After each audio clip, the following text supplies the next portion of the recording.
Bakunzi bacu turabasuhuje cyane tubifuriza amahoro y'Imana. Ubasuhuza ni Jean Paul Kimanuka kuri IRTV ndetse na Live TV. Nkuko twabibemereye twanyarutse turagenda tubagerera mu misozi miremire, tugera hafi y'amazi, tubagerera mu gace ko mu karere ka Rubavu, tubagerera ku mutumirwa. Ngira ngo murimo muramubona kuri kamera zacu, tubanje kumuramutsa ndetse tunamwifuriza amahoro y'Imana. Ikigeretseho kuri ibyo kandi namwe turabasuhuje mugira amahoro y'Imana. Hanyuma rero reka mwakire tudatinze, abibwire, abwira abamukurikiranye, hanyuma anakomereze ko atubwira icyo Imana yamushyize ku mutima, kandi n'ukuri turamwishimiye cyane. Ubwo naba nadusengera aradusengera mu yandi magambo. Mubyeyi tuguhaye ikaze. Yesu ashimwe. Amazina yanjye ni Karorero Christophe. Nerejwe n'Imana umutima wanjye ko tubonye umwanya ujya ngo tuganire ku ijambo ry'Imana. Turi mu ijambo ry'Imana mu gashami ko gusenga. Reka twongere dusenga Imana. Mana yacu mu izina rikomeye rya Yesu turagushimiye kuri Imana yera. Uri Imana ikiranuka, uri Imana iri hejuru y'ibintu byose, uri Imana itegeka ibintu byose bikayumvira. Ndagushimiye ko abanye natwe imisitambutse kandi tuba turi kino gihe tukiri bazima. Tangira natwe uze kuzabanya natwe, izina ryawe rikomeze guhabwa icyubahiro, izina rya Yesu. Amen. Tugiye kwiga, ntabwo tugiye kubwiriza, ntabwo tugiye gukonvenka cyangwa kwemeza, ahubwo tugiye gufatanyiriza hamwe guhugurana. Mu rugendo twatangiye ariko mu gashami ko gusenga. Urugero twatangiye n'urugari, ni runini, rurimo byinshi, rurimo umurimo w'Imana, harimo ubuyobozi, harimo abaririmbyi, harimo abanyamasengesho, harimo abadiyakoni, harimo ingeri zitandukanye, kandi izo ngeri zose zitumye umurimo w'Imana w'umurimo w'Imana, kuko ziruzuzanya.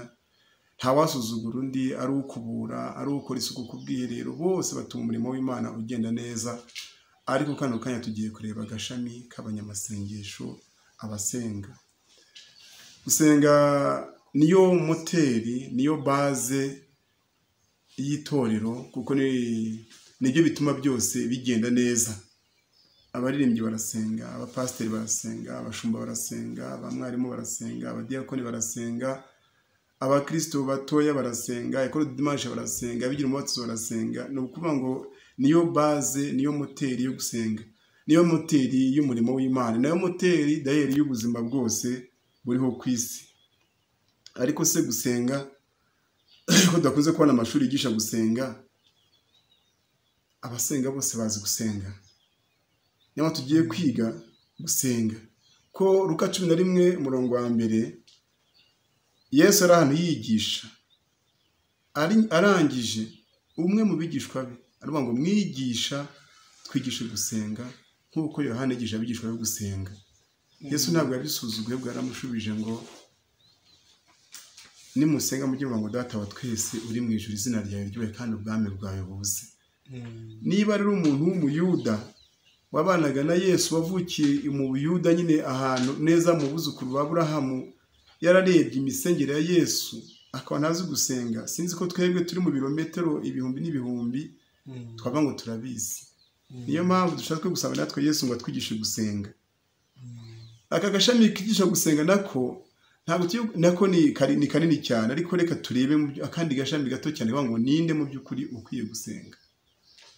Abantu bose barasenga. Mu gihe cya COVID, abantu bagiye mu misozi, abantu bagiye mu mazi, abantu bagiye mu materaniro cyangwa se amasengesho ku nsengero. Ariko se mu by'ukuri umuntu wese yemerewe gusenga?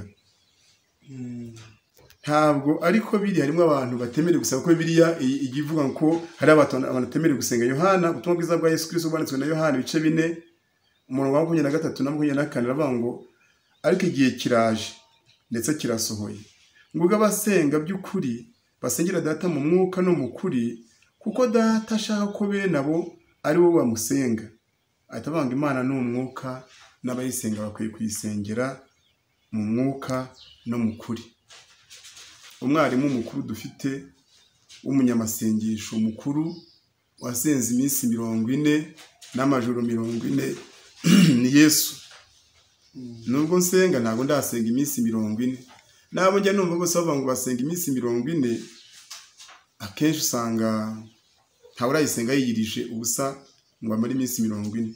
Umwarimu rero w'umunyamasengesho ni Yesu, niwe kutwigisha. None kano kanya Yesu aravuze ngo igihe kiraje ndetse kirasohoye ubwo abasenga by'ukuri tukiri ahangaha. Nubwo niba bavuze ngo abasenga by'ukuri nuko ari n'abadasenga by'ukuri, ngo basengera Data mu mwuka no mu kuri. Encore agara ijambo kuri inshuro ebyiri. Ngo abasenga Data bakwiye kumusengera rimwe mu kuri, dwe bakamusengera no mu mwuka, ko Data ashaka. Ikivuzo cya haleluya, ikivuzo cya Data wo mu ijuru ari nawe twaderesaho amasengesho, kuko Yesu baraziranye neza, ni umwana we, barabanye mu ijuru, yaje mu isi aturutse mu ijuru. Niwe uzi his will, niwe uzi ubushake bwe, niwe uzi sa volonté, niwe uzi mapenzi yake, niwe uzi icyo Imana yo mu ijuru ishaka. Kuko Data ashaka ko bene abo ari bo bamusenga.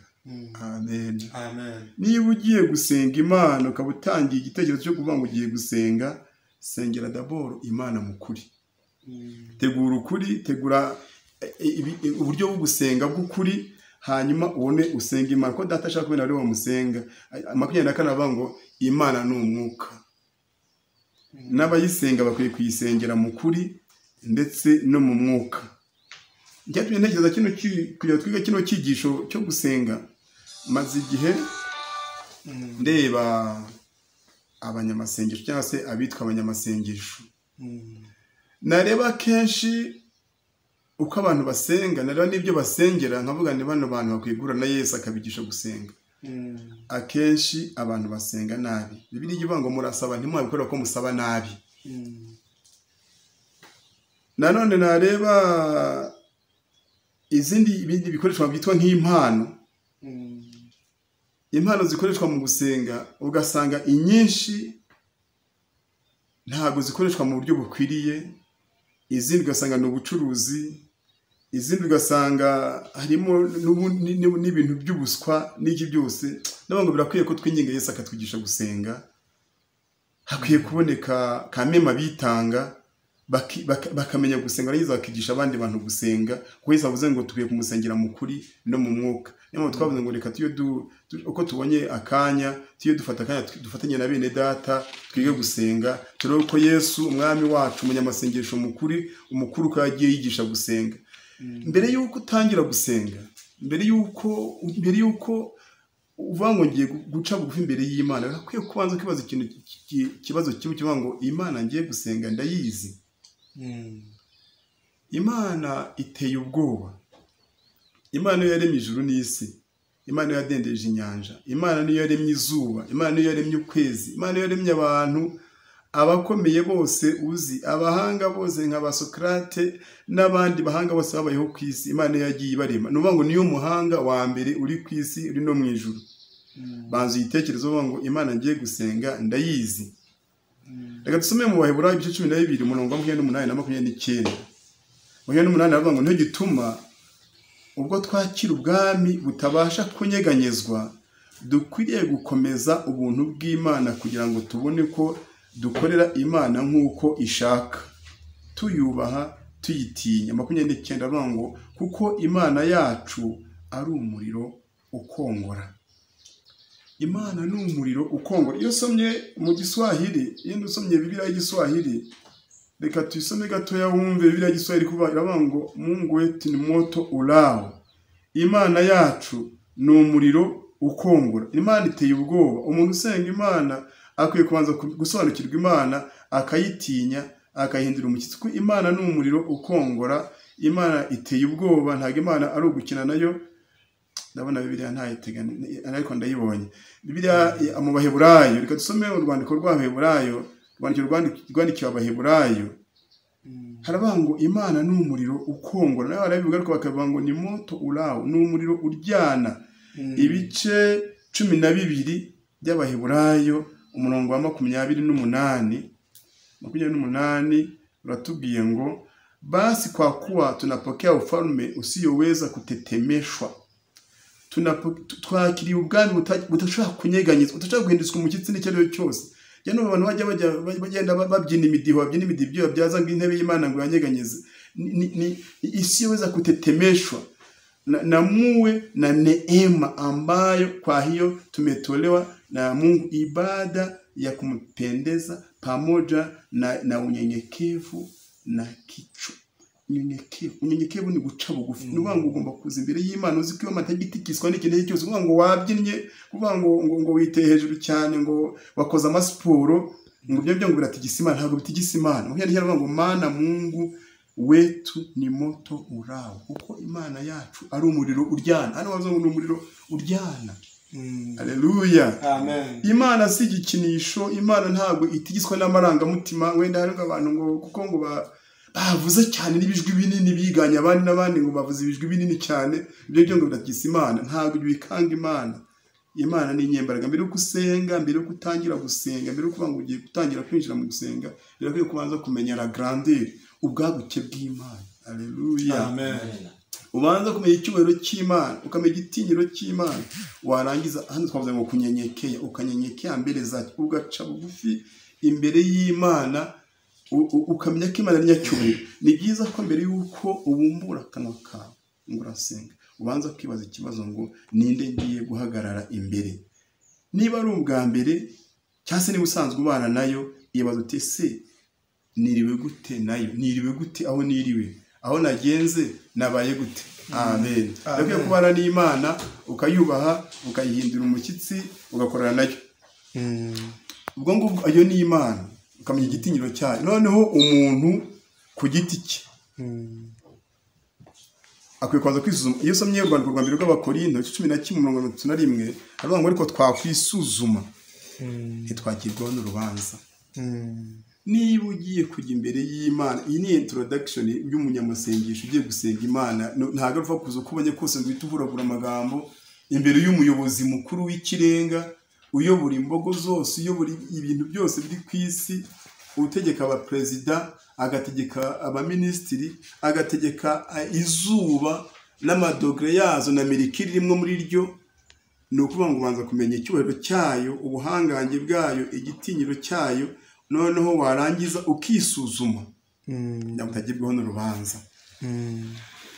Yesu rero umwami wacu dukunda, nyuma yo kubona yuko atugiriye inama, ari nayo mwarimu wo gusenga, hari inama yatugiriye muri mu butumwa bwiza bwa Yesu kwanditswe na Matayo 6:6 avuga ngo weho nusenga ujye winjira mu nzu, ubanze ukinga urugi, uhere gusenga so mwihereranye, ngo nuko se urebye iherereye azakugororera. Amen. Amen.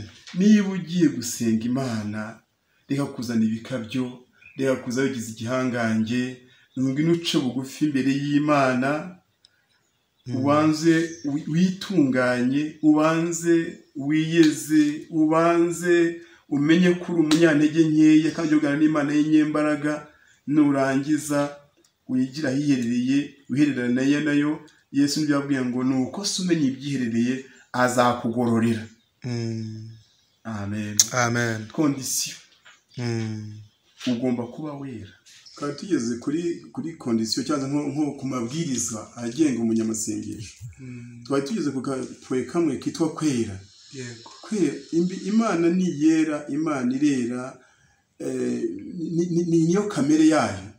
Ngo niba ugiye no kuza imbere y'Imana ugiye gusenga, wagombye kuba umuntu wera.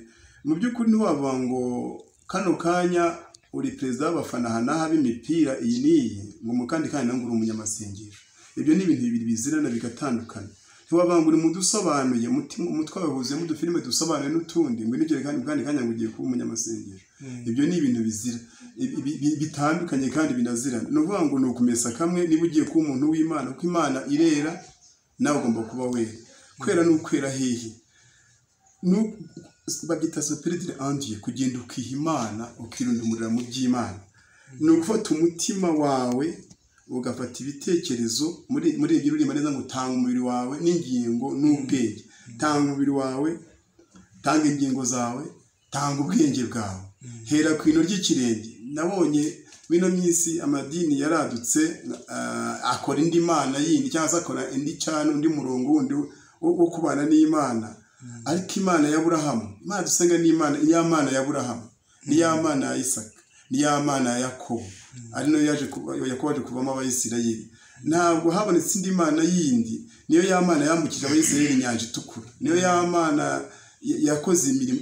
Iyo niyo tugisenga, ni ya Mana yabwiye Mose mu gihe Miriyamu yari yamugaye na Aroni, bavuze ngo yashatse umunyetiyopiyakazi. Imana ikamurika mu gihugu cyo mu ijuru ngo Mose akiranuka mu mwanya wanjye wose, ariko mu kandi kanya yakora ikosa ritoya igahita ngo ntabwo uzagerayo. Yaza imbere yaje kwingingira ngo ntuzangaruke n'imbere bw'iryo jambo, ujya utere inkinga ya pisiga witegereze nurangiza upfe. Ni Imana itagira tolerance, ni Imana itagira blague, ni Imana idakangishwa ngo nakoze ibi ninjye numva yo turi kumeza abantu bakangisha ngo Mana ngo wibuke, ngo Mana ngo wibuke. Yibuke ibiki? Imana irebye uwo munsi. La sainteté, kwera kwawe ni uko uwo munsi. Pasiporo ijya mu ijuru niyo umunsi umwe, ntigira garanti y'iminsi myinshi. Niyo mpamvu kwera ari ukwa buri munsi. Ugomba kwera mu byo uvuga, kwera mu ko wambara, kwera mu byo urya, kwera mu byo unywa. Byaba byiza ufashe umuzo kujya wicecekera aho kugira ngo wanduze akanwa kawe. Umunyamasengesho usenga Imana, kondisiyo ya mbere niyo kwera muri byose. Kondisiyo ya kabiri, vivre la parole, kuba utunzwe n'ijambo ry'Imana. Ugomba gusoma ijambo ry'Imana kandi nturisome nka gasuku cyangwa se ngo urisome uri silivora. Ni ukwitonda ugaca bugufi ugatungwa n'ijambo ry'Imana. Kuko ijambo ry'Imana ryo duhuriramo n'Imana nyine. Mbere na mbere Imana yari kuvugana n'abantu, ikazi ikavugana nabo imbona nkubone. Irangije irongera ivugana nabo mu bahanuzi. Irangije yongera yohereza umwami wacu Yesu Kristo. Amaze gusubira mu ijuru twasigaranye Bibiliya, ijambo ry'Imana. Ni ukuvuga ngo ugomba gusoma ijambo ry'Imana rikaba rigwiriye mu mutima wawe. Warangiza rya jambo rigutegetse, iryo rikwigishije, ibyo rikubwiye ukabyigenderamo, ugasenga nk'ibijyanye nuko iby'ijambo ry'Imana ryakubwiye. Kuko niba uvanze ibyaha n'umurimo w'Imana witigera wonguraza gusenga. Imigani yose yo muri Bibiliya, imigani 21:27 bavuga ngo igitambo cy'umunyabyaha ni ikizira. Bakongeraho nkanswe noneho iyo agitanganya umutima mubi. Igitambo cy'umunyabyaha uko wagikora cyose ni ikizira imbere y'Uwiteka, ariko noneho ibitanganya umutima mubiho ujyana gutsinda aho ngaho. Uburyo bwiza niko niba ugiye ku muntu usenga Imana iyeze, itunganye, ubu wera. Hari ikintu kitakivugaho, babwira abantu ngo Imana agira uwo mutima. N'inyambaro yawe ugomba kwambara nk'umuntu w'Imana. Asomye igitabo cy'imigani 18 ibice 7:10, haravuga ngo maze umugore aramusanga yambaye imyambaro y'abamaraya. Bibiliya ivuga ku by'imyambaro y'abamaraya. Bavuga ngo niba uri umuntu w'Imana ugomba kwiha Imana ukuri kose, kuva ku ntango kugera ku iherezo ukaba uri umuntu w'Imana. Bisomye Abalewi 19:1 ngo Uwiteka abwira Mose ati gira iteraniro ry'Abayisirayeli ryose uti mube abera kuko Uwiteka Imana yanyu ndi uwera. Niba uri umuntu ushaka kubana n'Imana, n'ushaka kuba umunyamasengesho, n'ushaka kuba umuntu uzakorera Imana mu rwego rwose, kondisiyo yawe no kuba umuntu wera, utavangavanga mu rwego rwose, utavango ndibi nibi ngo nizi ibi nibi ngo ndumuhanga ngo nizi ibyo waba warize byose. Njya numva abantu bakangisha yenda ngo amashuri ngo bize theology nyinshi. Kwiga theology nyinshi ntabwo ari bwo butagatifu cyangwa se ubwere. Hari umugabo witwa Apollo wa mu byakozwe no mu bice 18.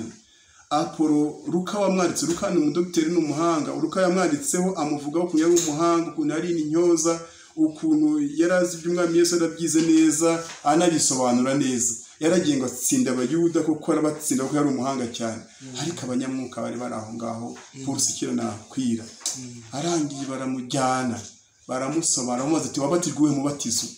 Araba ngo umubatizo wa Yohana. Twayibonye kwe ni umubatizo wa Yohana. Yohana yatwigishije umubatizo kugira ngo duhinduke dukizwe. Ariko hari ubundi buryo bwiza bundi wagombye kumenya. Bamujyana iwabo baramwigisha, nubwo yarize ibyo byose, yari afite amashuri angana kuriya, ariko ahuye n'abanyamwuka barongera baramwigisha. Arangije agiye kujya mu Akaya baramusibiza, bamuha n'urwandiko ajyana, bati umuntu kamemu yabigisha ngo ari kuri nivo yo kuba yakwigisha abanyamwuka. birakwiye ko mwene data niba ushaka kuba umunyamasengesho w'Imana ukamenya iby'Imana ikunda, ukamenya ibyo yanga, ukamenya uwiyegera ko Imana ari yera, aho kugira ngo ino muriro wayo uze kuvuga ukurya nk'uko twabisomye hahandi, ahubwo uhavane umugisha. Nigeze kumva ubuhamya bw'umuntu witwa Mariyamu w'Ikabera.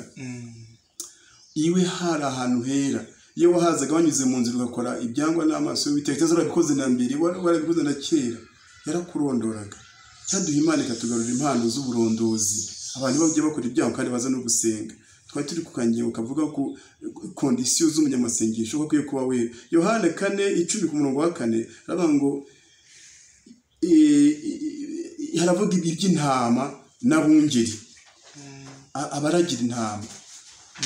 Twakwinginga abashumba b'intama muri no minsi, abayobora intama muri no minsi, mu by'ukuri ngo bazigarure ibihe byiza byo gusenga, bazigishe gusenga. Hari umugabo umwe wanditse igitabo aravuga ngo c'est temple yako na prapriye. Yohana 10:4 yavuze ngo iyo amaze kwahura ize zose azijya imbere, intama zikamukurikira kuko zizi ijwi rye, undi ntizamukurikira ahubwo zamuhunga ko zitazi amajwi y'abandi. Tukigerageza cyuko tubuze abanyamasengesho cyane, tugerageza cyuko abayobozi n'imvuga abayobozi bari mu ngeri nyinshi ku rusengero. Ntabwo tuba tuvuze abapasiteri gusa, abadiyakoni n'abayobozi, abayobozi b'amakorali n'abayobozi, n'abayobozi b'ibyumba n'abayobozi, n'undi wese umaze imyaka mu itorero aba ari umuyobozi. Uwagize umuco wese wo kumenya iby'Imana yagombye gufasha abatoya, akabigisha gusenga, akabigisha kubana n'Imana, akaba umuyobora mwiza w'umukumbi. Ntabwo pasiteri umwe mu bakristo 1000 yagira mu ngo z'abakristo bose cyangwa se ngo abakurikirane, ariko nabo maze igihe kinini mu itorero akwiye kuba umunyamasengesho ukuze ukayobora abandi. Amen. Iyo abantu batize basenga nabi, cyangwa se bakihimbira uburyo bwo gusenga, kubera ko batabonye ubigisha gusenga by'ukuri, barabyihimbira. Mu Bakolosayi 2:13 baravuga ngo ni koko ibyo bisa naho ari iby'ubwenge, kugira ngo abantu bihimbire uburyo bwo gusenga, bigire nk'abicisha bugufi, bigomwe n'iby'umubiri, mu nyamara nta mumaro bigira na hato wo kurwanya irari ry'umubiri.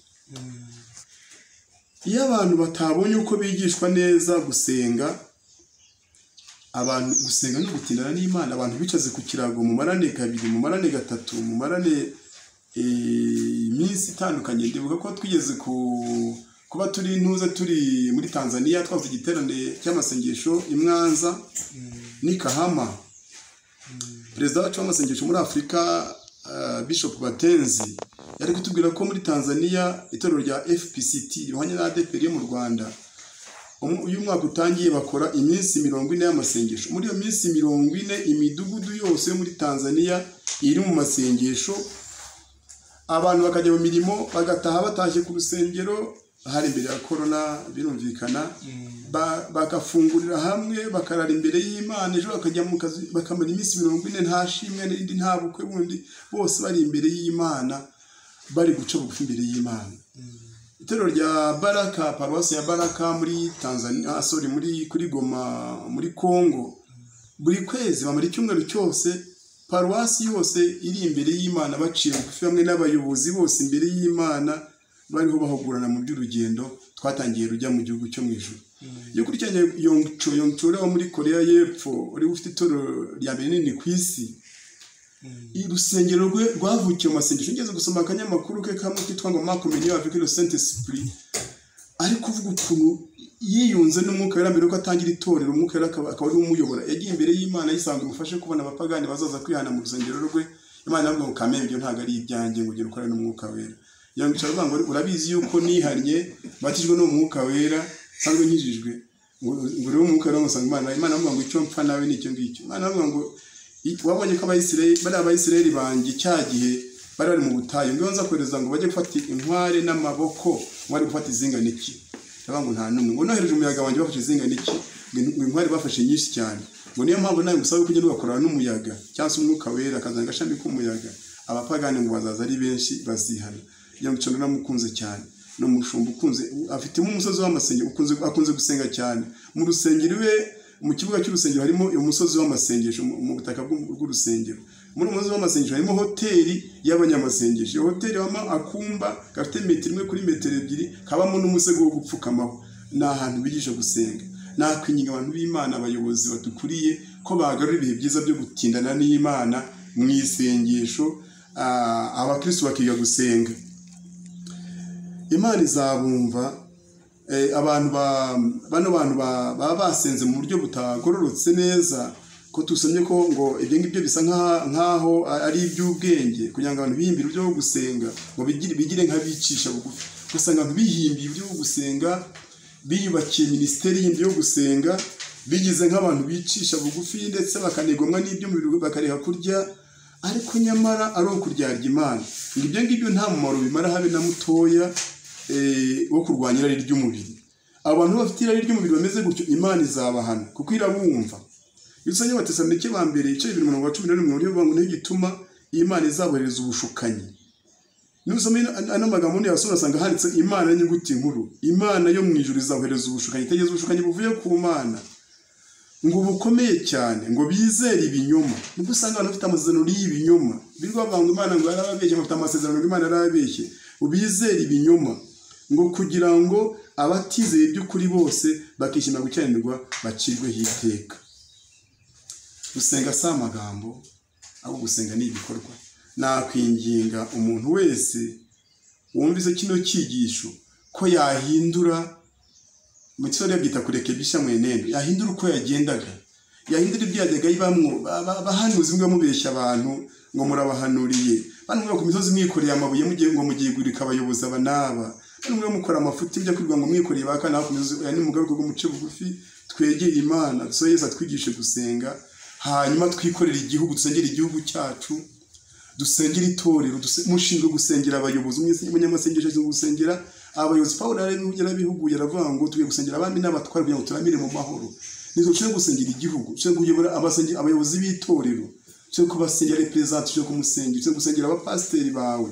Intama zibyara izindi ntama, ntago abashobora babyara intama. Haleluya. Ejya umbinginge bantu b'Imana ngo uhindure uko wagendaga, umunyamasengesho w'umunyamwuga, umunyamasengesho wihaye Imana, umunyamasengesho wiyeguriye Imana, umunyamasengesho ufitiye igihugu akamaro, umunyamasengesho ufitiye itorero amamaro. Njya nibuka Elisa wenyine yatuye igihugu cya Israel kigira umutekano, Siriya iragitinya, kubera ko hari umukozi w'Imana wajyaga amenya ibiri kubera mu murere w'umwana. Najya nkinye n'uyu munsi wikura umutwaro w'igihugu, wikura imbibi z'igihugu.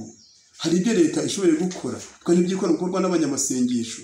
Abanyamasengesho bakwiye gusengera imvura ikagwa neza, kumva ngo imihanda yaciye buri sara. Abanyamasengesho ni ikibazo, yaciwe n'imvura. Biravuga ngo nifunga ijuru rya imvura ntigwe, ngo cyane nteza mugiga mu gihugu, ngo maze abantu banjye bitira izina ryanjye, ngo nibicisha bugufi, ngo bagasenga, ngo bagashaka amaso yanjye, Imana ivuga ngo nanjye nzumva ndi mu ijuru, umanuke nze mbakirize igihugu. Abanyamasengesho ni abantu b'umumaro munini cyane. Mureke tuve mu tuntu dutoya tw'imiteto n'imikino, ahubwo dukure tujye ku rwego rwo gusengera ibintu binini. Imana yabwiye Yeremiya agitangira kumuhamagara, aravuga ngo ndi umwana, avuga ngo yabiba umwana, ahubwo nshaka kugira umuhanuzi uhanurira amahanga. Reka tuve mu cyiciro cy'ababebe, tuve mu cyiciro cy'abagardienne, mu cyiciro cya primaire, tuve mu cyiciro cy'abantu bakuru, tuve abantu basengera basengera igihugu, basengera Afurika, basengera isi, abahanuzi bahanurira amahanga. Imana dukoresha iby'ubutwari. Imana mwishyirwaho umugisha, turabashimiye. Reka tuve tugarukiye ahangaha kuko bibaye birebire, yewe na none kuri downloadinga tuzakomeza ubutaha. Yesu abaho umugisha. Hanyuma Imana iguhereza umugisha, kandi umugisha mwinshi. Urakoze. Nubwo rimwe na rimwe njya ntinya kuvuga ijambo ryitwa umugisha, ariko ntacyo, reka mbivuge nk'uko nasanze Bibiliya bivuga ko abakwifurije umugisha nawe uzabasabira undi. Ndetse nk'uko Bibiliya bivuga, iki ni igikorwa Imana igukoresheje, ariko bikwiriye cyane ko niko twabisanze. Imana iguhereza umugisha. Gusa ngize ikibazo mu gusenga. Umuntu wese akurikiranye izi nyigisho yahita asanga atazi gusenga. Hanyuma wavuze ku bintu byitwa guca bugufi, vuga ku bintu byitwa kwera. Ikintu cyitwa kwera Bibiliya bivugaho ko abakwiriye gusenga Imana bagomba kuba ari abera. ni gute wagera ku rugero rwo kwera hamwe nawe ubwawe wiyumva yuko ugeze ku rwego rwo kwita umukiranutsi mu maso y'Imana? Icyo ni kimwe. Ese Imana akenshi cyangwa se iteka ryose iyo igomba kugira ibyo ikora ibiterwa nuko twageze ku rwego rwo kwera nk'uko nayo yera? Ni iki cyakorwa ngo ugere ku rwego rwo kwera nk'Imana? Urakoze cyane. Umuntu tuvuze ko ari umunyamasengesho. Umunyamasengesho rero ni muri special. Ujya abona ko nko mu gisirikare, yakunda kuvuga ku basirikare kandi na Paul yabavuzeho mu Banyefeso 6 tugera ku murongo w'10, bajya bafatamo itsinda rimwe bakabajyana bakabigisha izindi nyigisho, babategura icyo bazakora. N'abaganga baragenda bakiga, hakabamo abaspecialiste bagenda bakispecializa mu kintu kiniki. N'umuntu wiyemeje kuba umunyamasengesho aba ari umurinzi w'inkiki. Mu gitabo cya Ezekiel bajya bavugamo abarinzi b'inkiki. Uwo murinzi w'inkiki kandi aba ari umutambyi, niwe ugiye kuzikorera imitwaro y'abandi bose. Uwo muntu ntagomba kwitwara nk'abandi, ntagomba kurya nk'abandi, ntagomba kunywa nk'abandi, ntagomba kwambara nk'abandi, ntagomba kuvuga nk'abandi, kuko aba ari igitambo cyatambwe. Niyo mpamvu nk'uko mvuze abasirikare, ujya ubona ko abasirikare dufite ari abasore bakiri batoya, ariko ujya ubona ko bahagaze ku muhanda bashinzwe umutekano w'igihugu. Barabona umusirikare usifura umukobwa yatambutse, barabona se umusirikare ufite agacupa k'amazi ari ku muhanda ahagaze, cyangwa agacupa ka fanta nka kamwe, barabona se hari yinanura. Niko n'umunyamasengesho agomba kumera, agomba kuba uwera, agomba kwirinda kuri byose. Ntabwo ngo ni kuri kamwe, ni kuri byose. Urakoze. Hanyuma wenda nagize kandi kantu, urumva mu bigendanye no gusenga, kwiyeza, guca bugufi, nibwira ko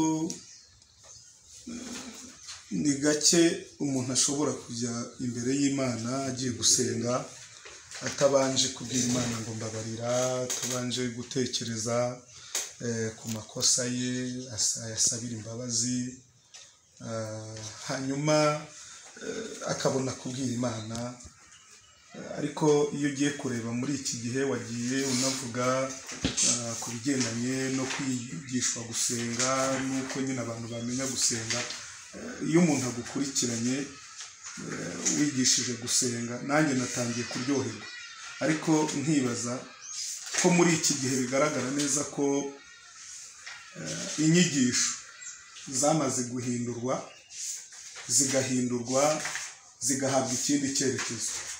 Iyo umuntu yumvishe gusenga yumva ko ari ugushaka Imana, ariko inyigisho tumaze igihe duhabwa n'abantu batandukanye ntabwo ubona ko ari inyigisho zo gushaka Imana, ahubwo ubona ko ari inyigisho zo gushaka ibintu.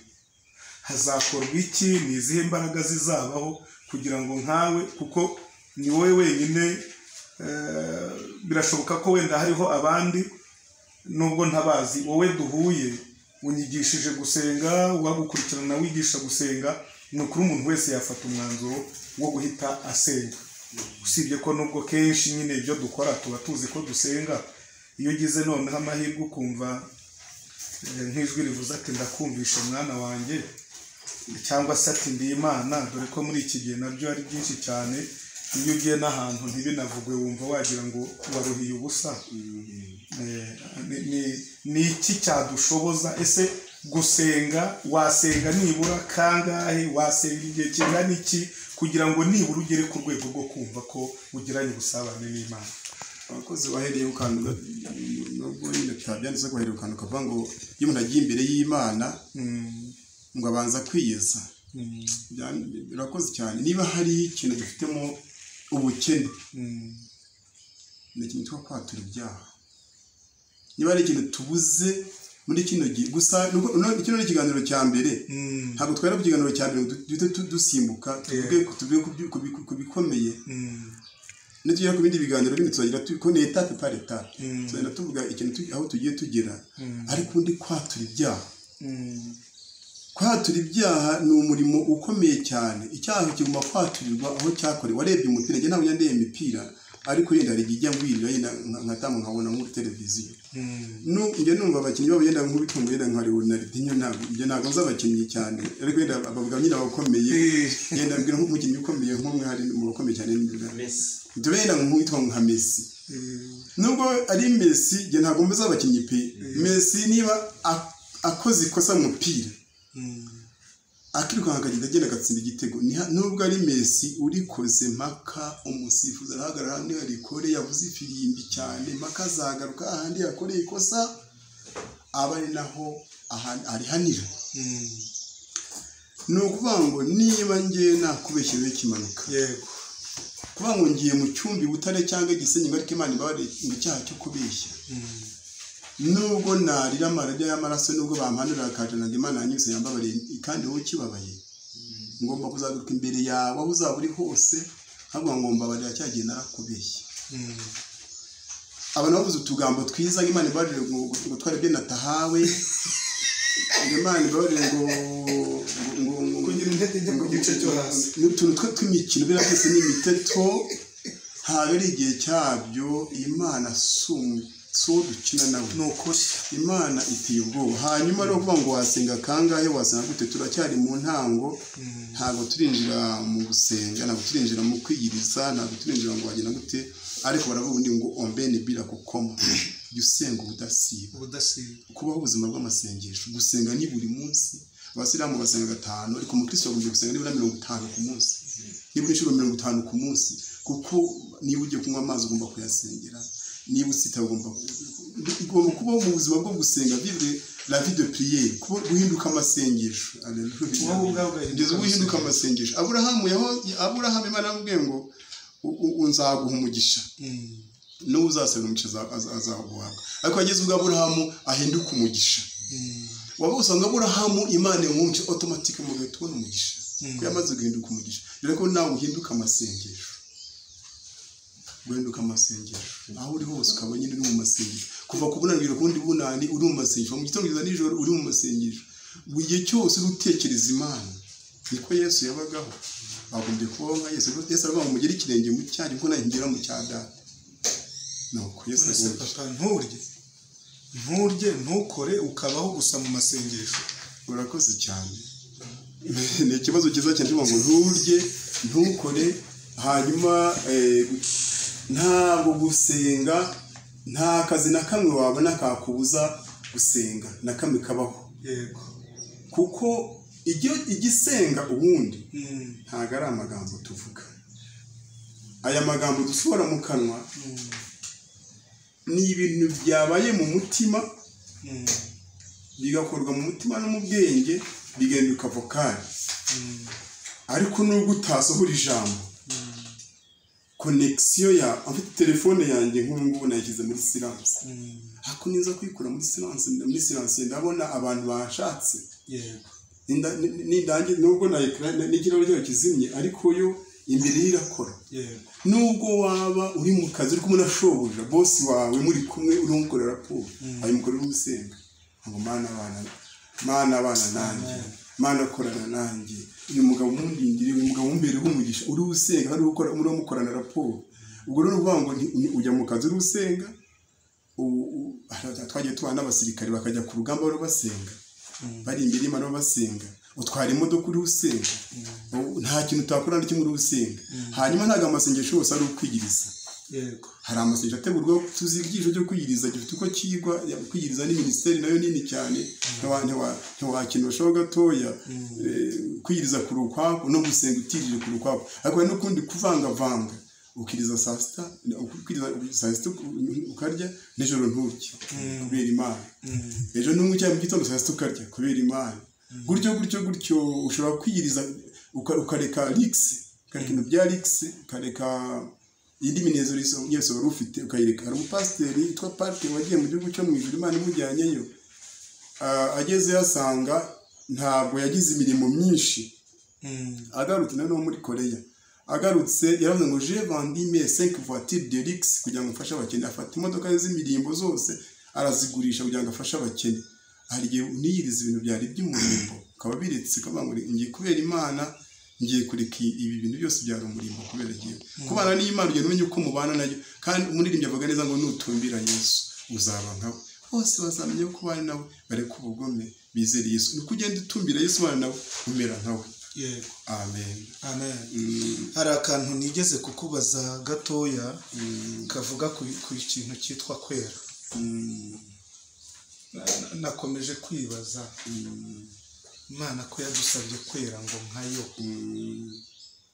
kuko nkoka byaranye ni gute wakera ukagera ku rwego rwo kwera nk'Imana kintu rwose ari ikintu abantu bakunda kuvuga rero ngo iyo twise ko ngo turi abakiranutsi ngo tuba twise Imana umunyabinyoma iki kintu tukagitindaho Bibiliya ni nini kandi nyine yandikijwe n'Imana ni ndirimbo tuyivena ntabwo nzi ugiye kumva zo gutya tuyivena vuga ngo nutumbira Yesu uzaba nkawe Yesu aravuga ngo nimunyikomezaho ngo muzakora n'ibirenze ibyo nakoraga Paulo arikira Filipi 4:13 avuga ngo naweza mambo yote kwa Kristo nitiaye nguvu ushobozwa byose na Kristo umwimbaraga n'ubu umaze kumaramaza mu mutima wawe ko ugiye gushaka Imana n'umutima wose no kugira ngo ubane nayo Imana izagushoboza we ntiwabyishoboza ariko Imana izagushoboza izagenda ikurinda ibi n'ibi ikurinda ibi n'ibi ikurinda ibi n'ibi kandi irazi ko uri umuntu ntabwo uzaba Imana ariko uzirinda uko ushoboye kose kandi ntabwo uzirinda ngo ushoboye Imana izakurinda amen ko bikomera ariko Uwiteka azabyoroshya hanyuma arakandi kantu bigeze kuvuga ku magambo ndumva na Yeremiya yavuzeho ni Hosea imyenda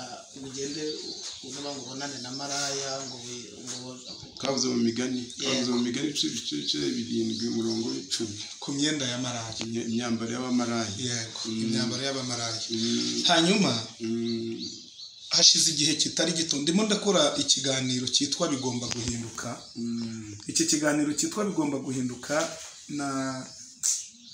nakigizeho kuganira kwiyumva mu ntekerezo ariko nanone na rya shyaka ryinshi rimwe nkunda umuhungu witwa Finehasi ngo yigeze kugira cyabona umumidiyanikazi waje mu ihema yaje guhindanya ihema ry'Imana ngo agiye kubona umwisiraheli n'umumidiyanikazi bari gukora ibyangwa n'amaso y'Imana ngo bituma yumva agize uburakari bwinshi azabiranywa n'uburakari bafata inkota ari igihe kibaho ukumva ugize ishyaka ryinshi ariko ukumva hari n'icyo wakora kugira ngo nibura rya shyaka ryawe rigire aho rihinduka hashize igihe kitari gitoya ngenzura umuntu wa none reka nkoresha iryo jambo rivuga ngo umuntu wa none iyo mubwiye uti ariko ndabona hano hantu wambaye nabi ndabona imyifatire yawe atariyo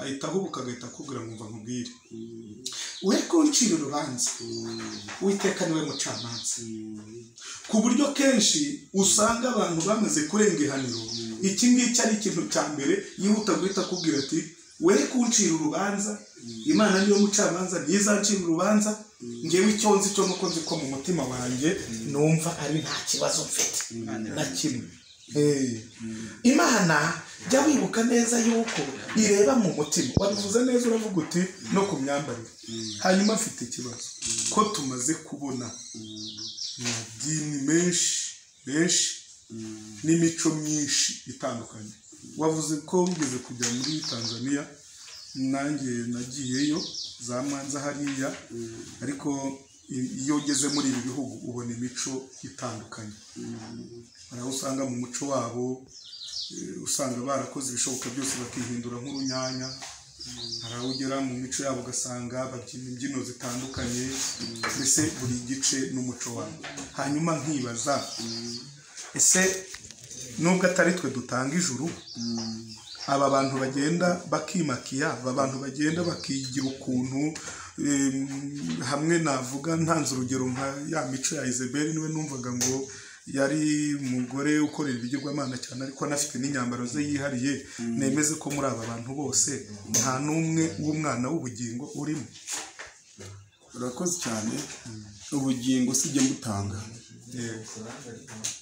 kandi abantu n'ab'Imana n'ijuru ntabwo ari igenda itanga ariko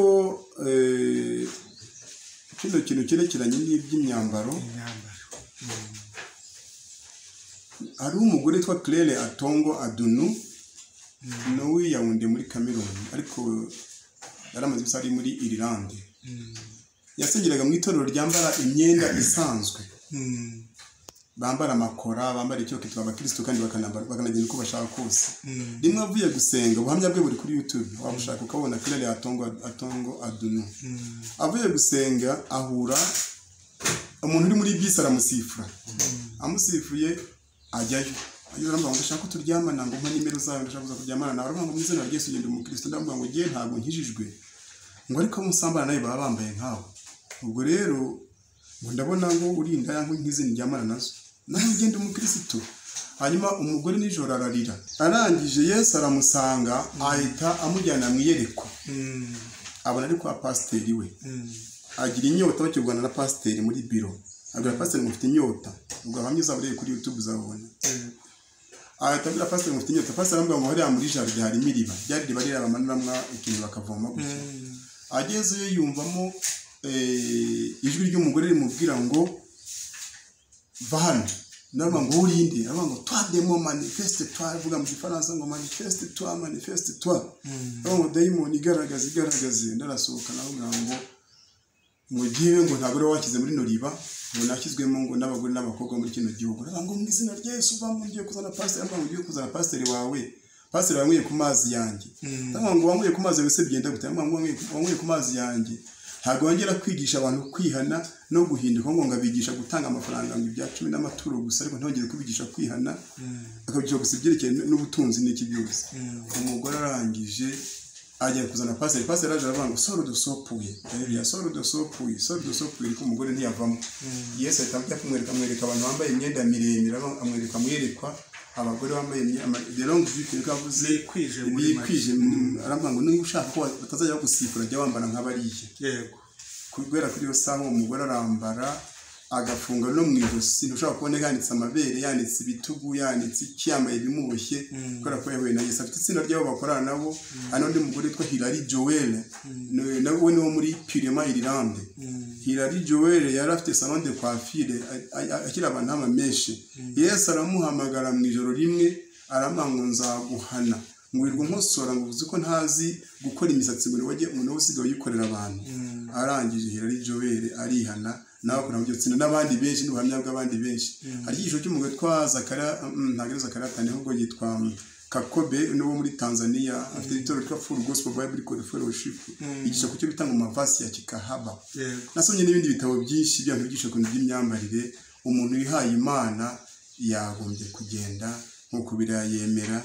nkuko biriva ngo imirimbanyo yo kubinyuma y'ikindi byose hanyuma agatandukana nabo hanze ubwo rero uwo muntu uvuga gutyo na gutyo ngo giye ngo umutima we nuwe gusa ibi iravuga ngo hano twasomye mu Tesalonike ba mbere ice 11 bavuga ngo n'igituma Imana izahereza ubushukanyi bukomeye cyane ubushukanyi buturutse ku Mana n'ikintu gikomeye cyane ngo bizere ibinyoma uzahasome hano hantu abantu bizeye ibinyoma ngo kugira ngo abatizeye by'ukuri bose akishimira gukenderwa bakirwe hiteka ubu kwizera ibinyoma kugira abayobozi bakwigisha ibinyoma umuntu yizeye ibinyoma bifite avangameze nk'inkware ibona icyamba gitateye ni ikibazo gikomeye cyane byaba byiza rero umuntu w'Imana wese ahindutse tutaye ku madini tutaye ku bintu ko nta dini Yesu niwe fatiro ry'itorero ntabwo ari pastor ntabwo yadupfiriye bishop ntabwo yadupfiriye representative legal ntabwo yadupfiriye wadupfiriye ni Yesu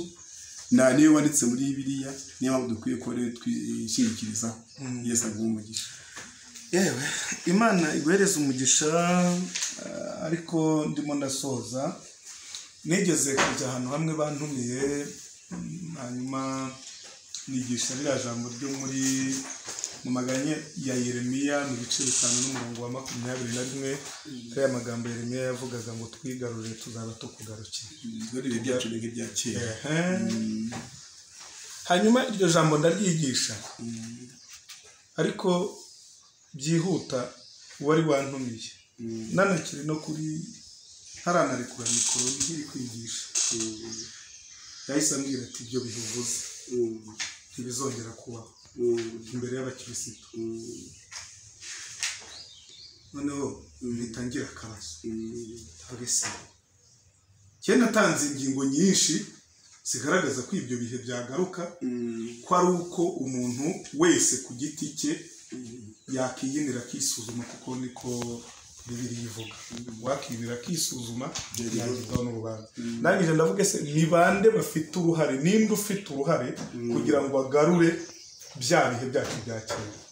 Babwira nuko jyewe ku giti cyanjye gihe Jean Paul Kimanuka nigenzura nkareba aho naguye, narangiza nkagaruka, nkareba aho naretse rwa rukundo rwa mbere, nkareba aho Imana irambona nk'intumbi, noneho jyewe n'undi wese akabyiyumvamo ibihe byacu bizagaruka. Arambwira ati rwose ati ibyo bihe byararangiye.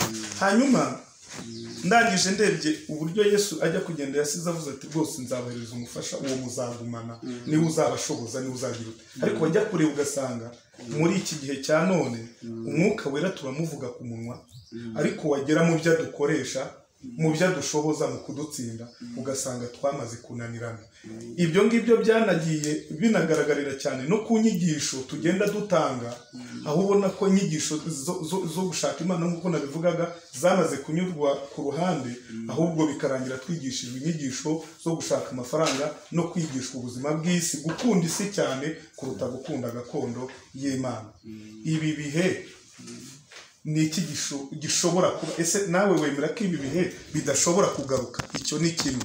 Mu buzima bw'abantu ba kera barangwaga no kwiyiriza, kuko hari igihe nsoma ngo Daniyeli ngo yarasenze ngo asenga ngo iminsi ngo 20 ngo n'umwe, ngo nuko ngo ageze ku munsi wa 21 niba ngo Imana yaramwongeje ikamubwira ngo komeza ngo usenge, kubera ko marayika wari wamuzana ibisubizo yari yafashwe. Ba Eliya n'uburyo babagaho koko nk'uko babivugaga, ubona ko ibihe binini babagaho no kurya batarya. Ese n'ubu uyu munsi tuvugana mu kinyejana cyacu byashoboka ko umuntu ashobora gusenga agafata iminsi 10, 11, 20 atarya atanywa? Urakoze cyane.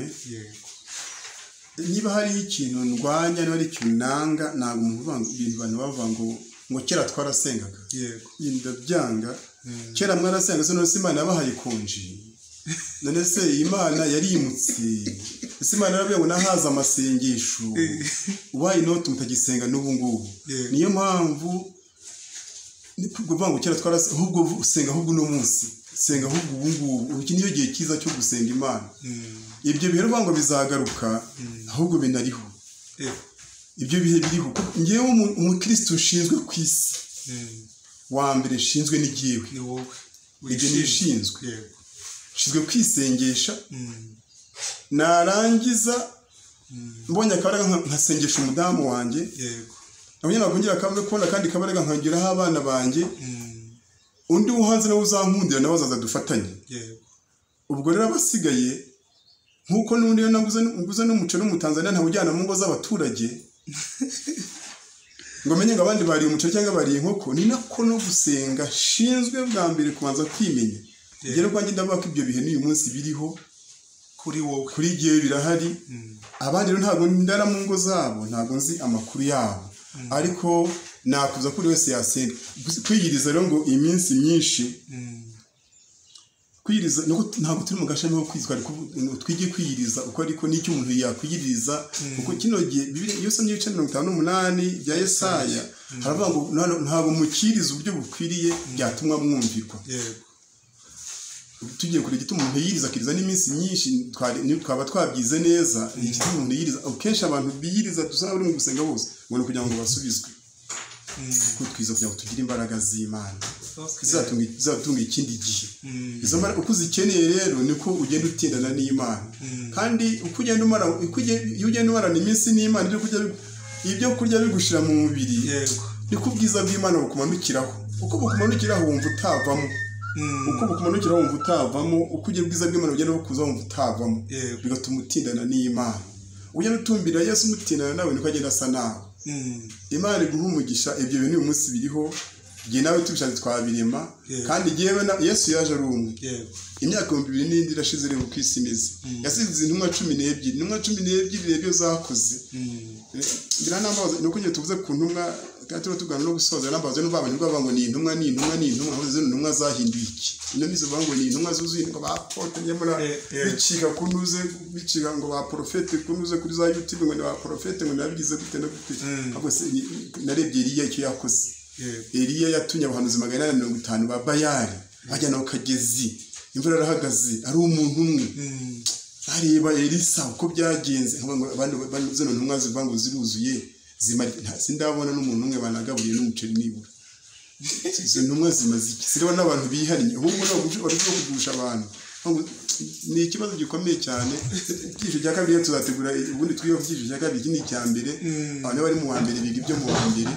Imana ibaho umugisha Imana iguhereza umugisha rero ibyo ari byo byose reka mfite byinshi nakubaza ariko nanone kubw'impamvu zahangaha kubw'impamvu z'ibindi bintu byinshi tuba tugomba no gukora reka dusoreze ahangaha dusoze tugushimira kubw'umwanya wawe waduhaye ndetse Imana igushoboje kuko ni iduha umwanya cya kabiri kuba watwemereye hari uwo ubwira uti ese wanyemerera ukampa nkaza tukaganira ugafasha imitima y'abantu ndakubwira ati ese ubwo umuntu w'umugabo n'undi baricarana gutyo gusa nzajya kuvuga se ndi robo ugasanga nyine afite ibyo akenera runaka kugira ngo akunde abwira abantu b'Imana ariko nanone uko mbitekereza ibyo bya bindi